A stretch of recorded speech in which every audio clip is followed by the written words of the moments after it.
Now it's recording.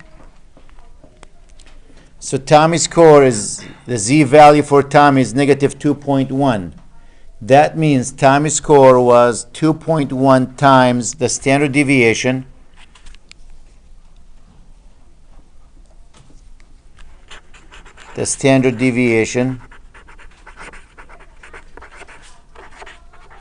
Since the negative value, Tommy's score was below the mean or the average. So Tommy didn't really do well on this test.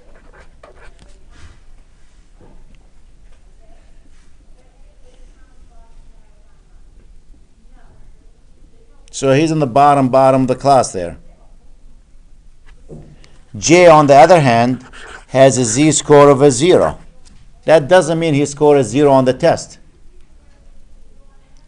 He is 0 points below the average. What does that mean? What is Tommy's score? The average. Average. Tommy's score is equal to the mean. He's not below the mean. He's not above the mean. He's right exactly at the mean. Karen, let's see, her z-score was 1. That means she is 1 standard deviation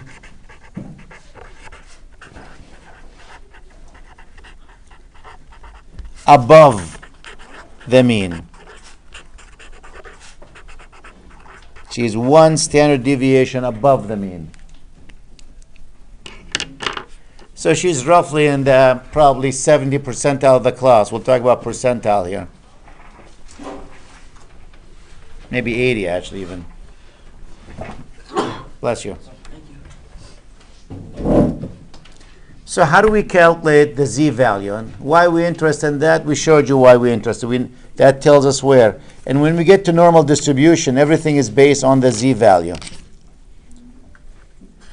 So to calculate the z-value, or z-score, is equal, if it's a sample, x minus the average over the standard deviation.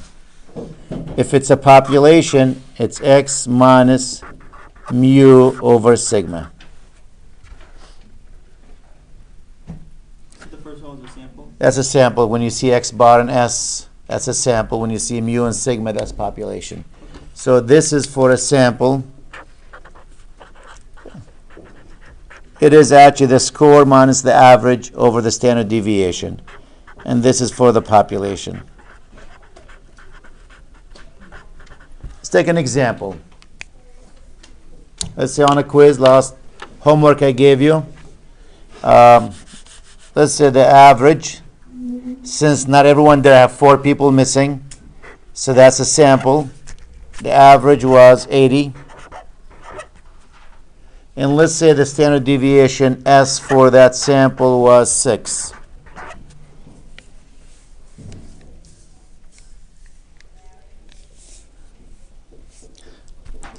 Frank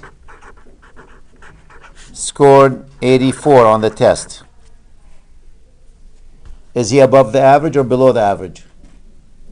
Above. Let's see what Frank's z-score is. It should be positive. He's above the average. So Frank's z-score should, not 60, 6 here. If that standard deviation is 60, we got a problem on that homework. That's a 6 here. So Frank's z-score will be what? His score, which is 84, minus the average, which is 80, divided by 6. That's 4 over 6, which is 0.67. We always use 2 digits for the z-score. You'll see why 2 digits in about a month. When we go to normal distribution table, it requires 2 digits. So you have to round the z-score to 2 decimal places. Do the z-scores of the normal distribution just all add up to 1? No. The area is 1 for that, but not the z-scores.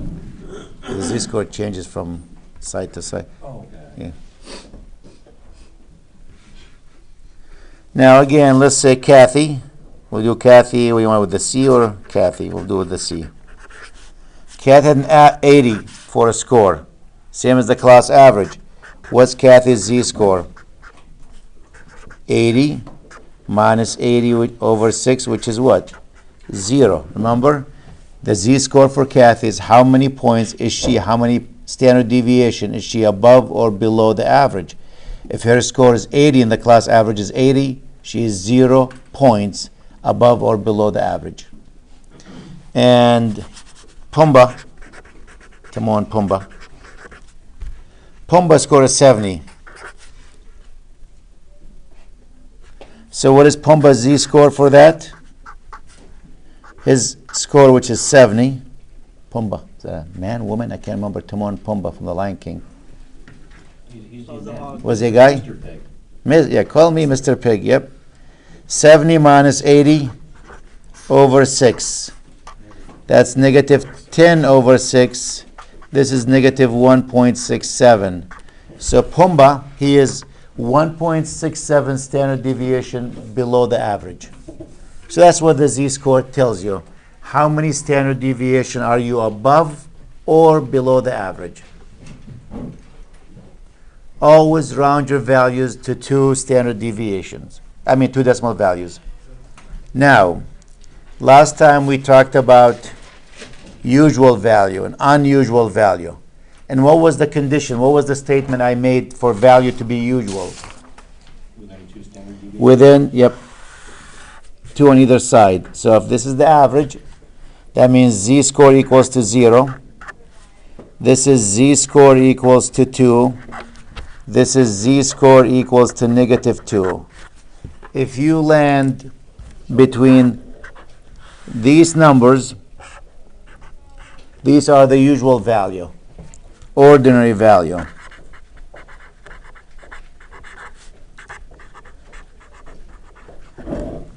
If you land outside of them, we call them, these are usual value. Outside that's called what? Unusual value.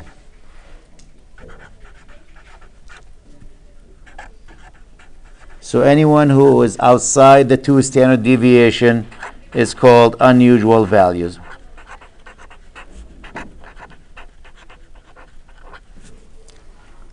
We expect everyone to land between plus or minus. This is the minimum usual value. That's the maximum usual value. Outside that, it's called unusual values.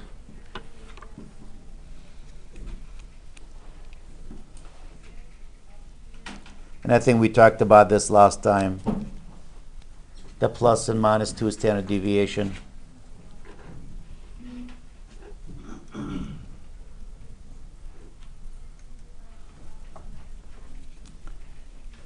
A lot of times people want to know where are they in the course. They take a test. Am I in the 80 percentile? I don't just want to know the z-score. Am I in the top 90 percentile of the class? 80 percentile of the class? 85? What am I? So you'll see something called percentiles. So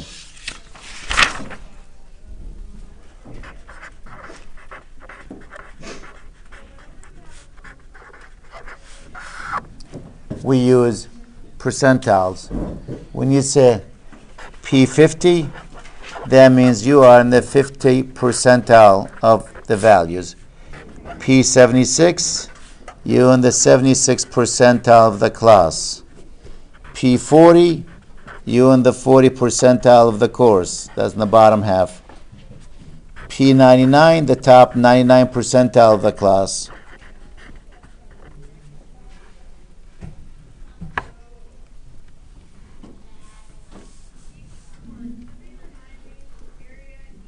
So how do we find the percentile?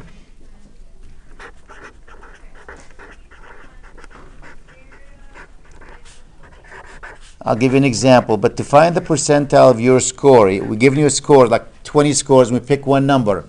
We said, okay, that number you're looking at, what percentile is it? You take the number of values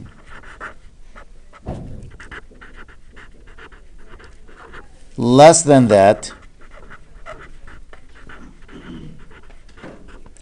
divided by the total number of values. And again, this will be a decimal number, so to change it to a percentile, you multiply it by what? 100%. Multiply by 100%, that will tell us which percentile you're talking about. So let's assume these are some of the scores. I'll put them in order. 50, 52, 54, 59, 63, 67, 70, 71, 74, 76, 79. And I circle this one. It says, okay, this is my score. Where am I in the class? What percentile? That doesn't look promising here. So the percentile of that score, count the number of values less than that value. How many numbers less than 59? 1, 2, 3. Divided by how many values do we have altogether? 1, 2, 3, 4, 5, 6, 7, 8, 9, 10, 11. Then you multiply it by 100%.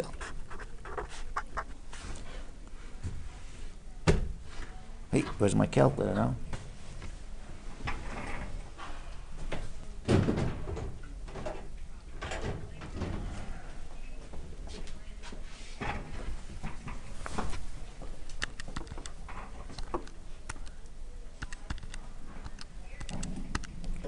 '27 percentile.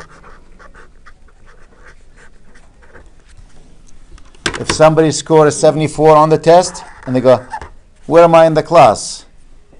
So the 50 here, this 59, we're talking about the score of 59, not the percentile, 59 percentile. The 59 score happens to be 27 percentile. What about the 74? How many values less than the 74? 1, 2, 3, 4, 5, 6, 7, 8. Divided by the number, which is what? 11.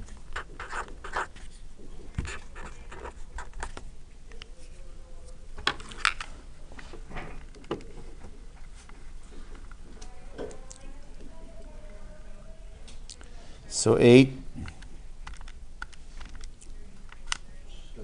73 percentile, 72.7, right?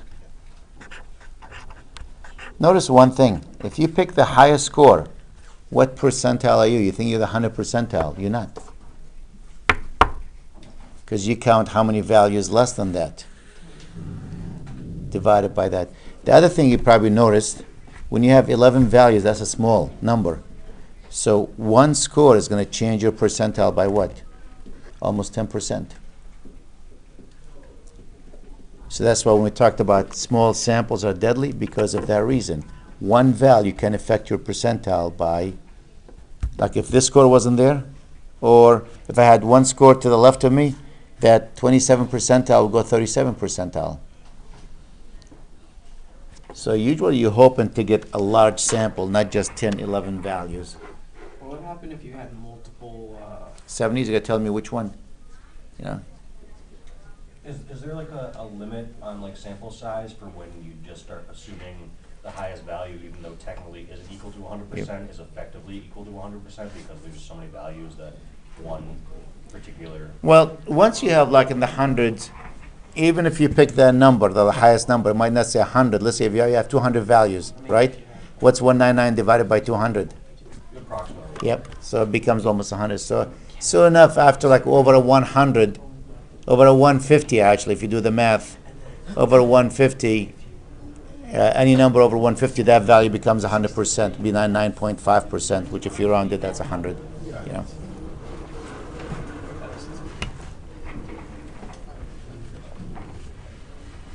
So see, if you had like, say you had like 3 scores that were 59. Yep. And you had 63. Yep. Would your percentile then be 50? So then it would have, instead of being... Let me write some numbers. Let me see. Let me just put some numbers. I'll put a lot of numbers here. You want repeating scores? Okay. Yeah. What would you do if they were repeating scores? 19, 19, 20, 20, 20, 20, 22, 22, 22, 22, 23, 23, 23, 23, 23, 24, 24, 24, 25, 27, 27, 27, 28, and 28.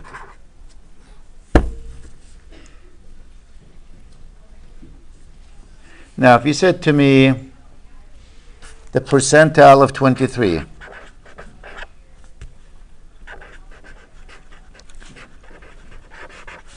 when you have a lot of them, it becomes a little issue, because which 23 are you talking about? Doesn't really matter which one. We're saying count how many values less than 23. Less than 23, how many values? There are 10, I think. 1, 2, 3, 4, 5, 6, 7, 8, 9, 10.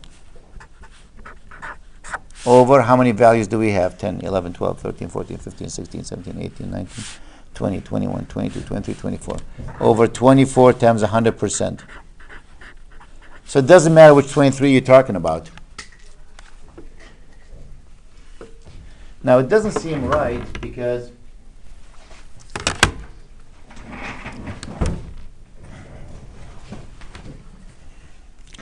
when you look at that, you got 10 divided by 24 equals, that's 41 percentile.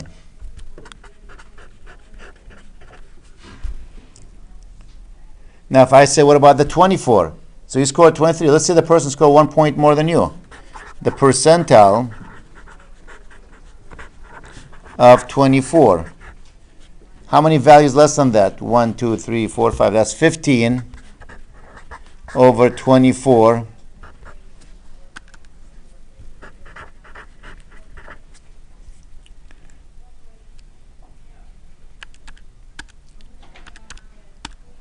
That's 62 percentile.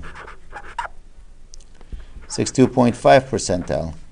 So when you have multiple 23, it's really like, it doesn't seem like it's fair, because if you look at this one, you go, why don't you count these? Well, they're not below that. 23 is equal to 23. You don't count them. So it looks like you're not doing good in the course. You know?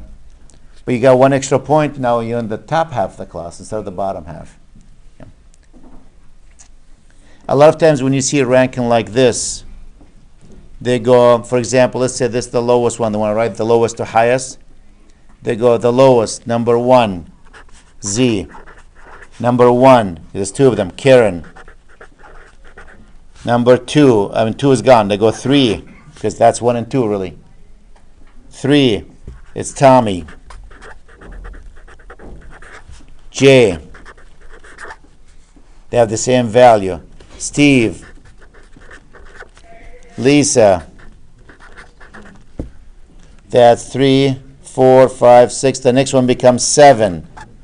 And they start at 22s, and they put their names there.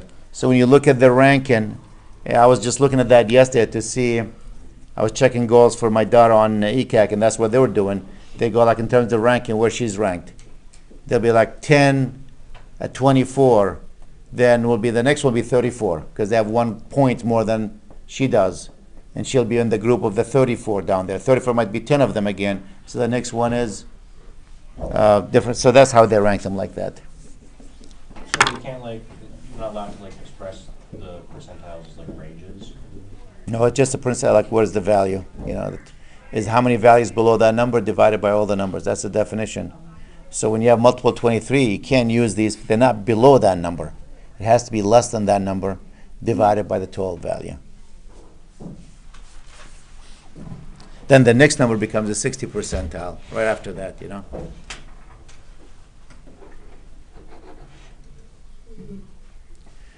Okay.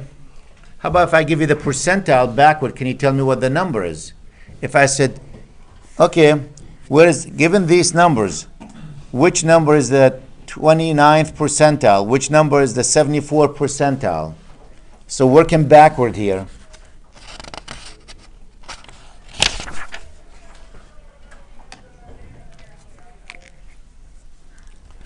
Converting from that, I wanted to say, so I really missed. From the kth percentile 2 corresponding data value. So here we're doing backward. We're telling you the percentile, tell me what number is. L stands for the locator, the location of it. L, the location, is the percentile divided by 100 times the number of scores. So L is the locator. That gives the position of the value. N is the number of values. How many values you have there? K is the percentile.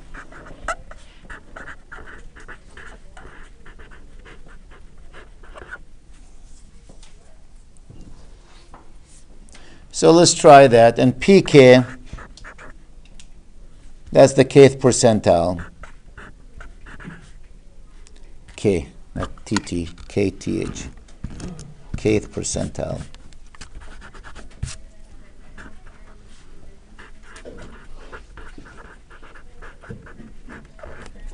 So let's take some numbers. Let me just take some numbers. 80, 81, 82, 82, 85, 89, 89, 90, 91, 92, 93, 94, 97, 98, and 100. If I said, can you tell me that the 72 percentile, which one of these numbers will be the closest to 72 percentile? According to this equation, is going to equal to K, which is 72, divided by 100 times the number of values. How many values do we have? 1, 2, 3, 4, 5, 6, 7, 8, 9, 10, 11, 12, 13, 14, 15. Times 15, which is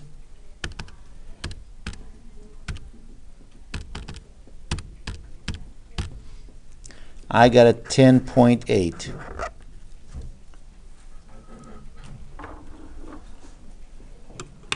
Now the question here becomes, is this a whole number? The 10.8, is that a whole number? No, right? It's not the whole number. No, not a whole number. So what does that mean? If it's not a whole number, round it up. Which will make it what?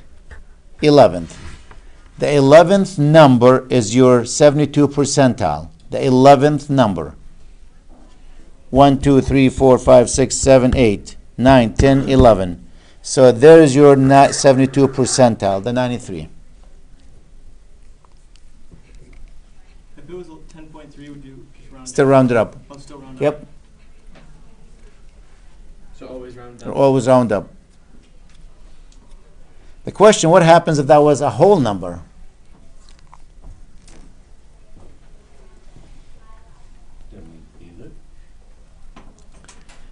If this is a whole number,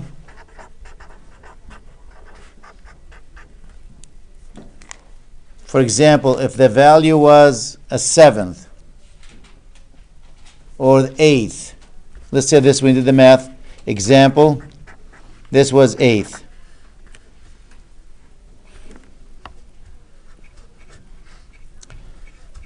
Then the number will be the average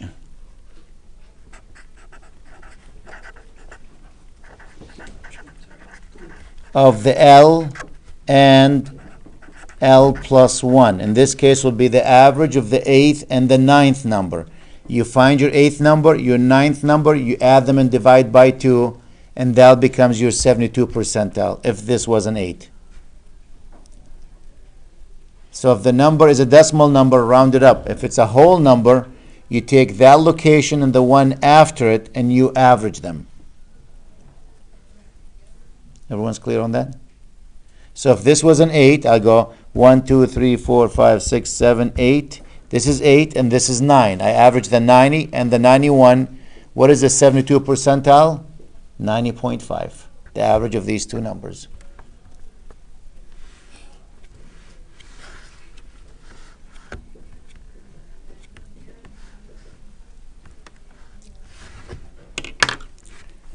So if this number is a whole number, you find the average of the L and the L plus 1.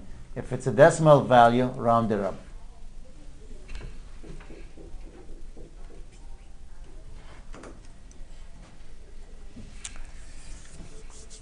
So that's how you find the percentile. One more thing, probably left here, and that's quartiles. A lot of times people want to know the quartiles, first quarter, second, and third.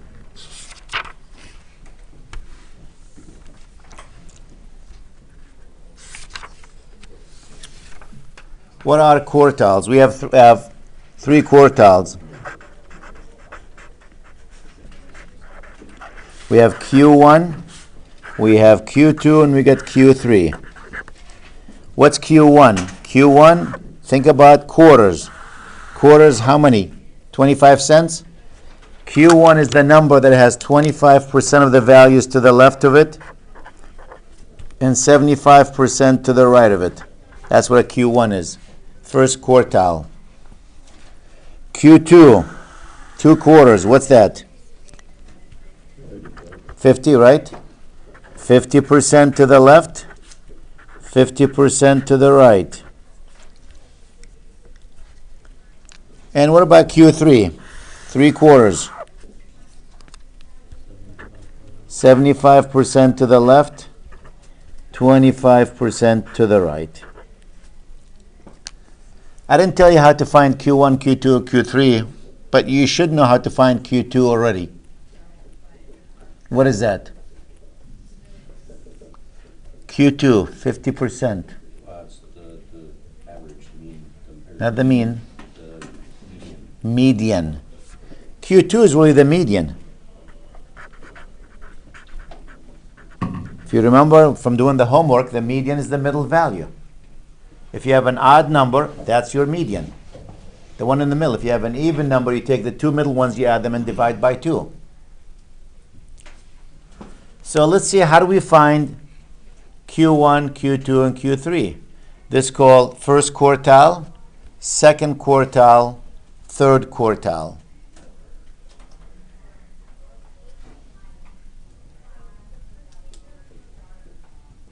So the first quartile separates the bottom 25% from the top 75.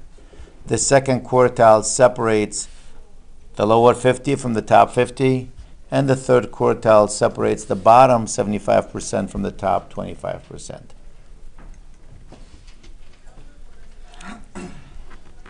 Now, let's take some numbers, see if we can find Q1, Q2, and Q3. And it doesn't matter if I have odd, even values. I'm going to write some values. 5, 6, 9, 11, 13, 15, 17. I put them in order, notice, 19 and 20.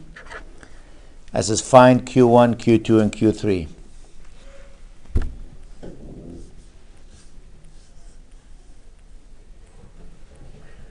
That 20? 20, yeah.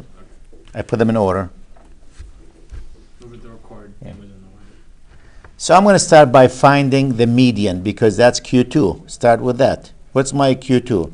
I didn't even count to see if I have odd or even. 1, 2, 3, 4, 5, 6, 7, 8, 9. We have an odd number. Is the 13 a Q2? Yep, that's your Q2. It has 50%, which is 4 numbers to the left, and 50%, which is 4 numbers to the right. 50-50. How do you find in Q1?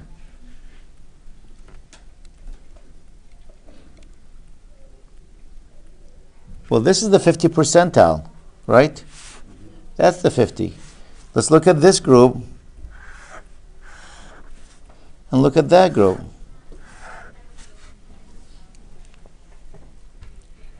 Let's do the median for this group. What's the median for this group? That's an even number, right? 6 plus 9 divided by 2. Which is what? 6.5? No, 13, 15, 7.5. That's your Q1. And let's do the median for this, which is 17 plus 19 divided by 2, and that's 18. And that's your Q2. I mean Q3.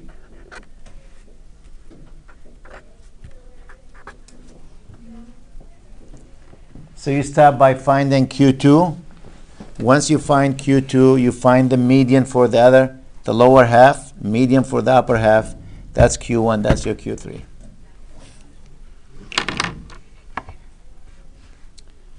If they say, what's the mid quartile? You add Q3 plus Q1 divided by 2. In case they ask you for that. I don't think they will, but just in case.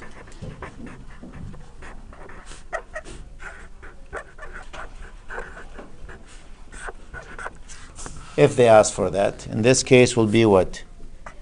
18 plus 7.5 divided by 2. What's halfway between Q3 and Q1? That's what we're saying. What's that number? So you add these two numbers and divide them by 2.